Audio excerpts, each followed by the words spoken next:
Today, I bought this processor from eBay for just $5.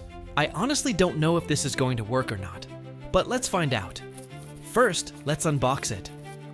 Wow, the packaging is actually really good. I wasn't expecting this quality for only $5. And yes, this is an Intel i3 4th Gen processor. Looks clean, no visible damage, and honestly, it looks promising.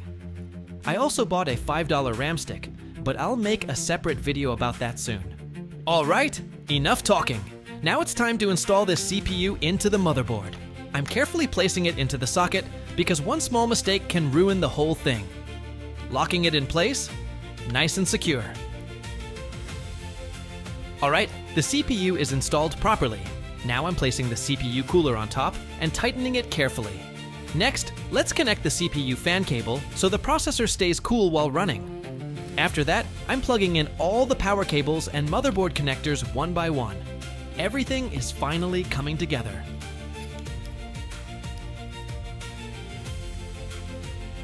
The setup is ready. Now it's time for the real test. Let's do this.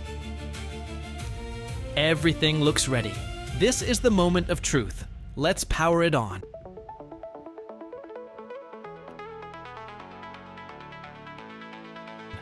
Yo, it actually turned on. No way. A $5 CPU and it works perfectly. Honestly, for me, this is totally worth it. I really didn't expect this cheap processor to work this well. What do you think? Would you trust a $5 processor from eBay?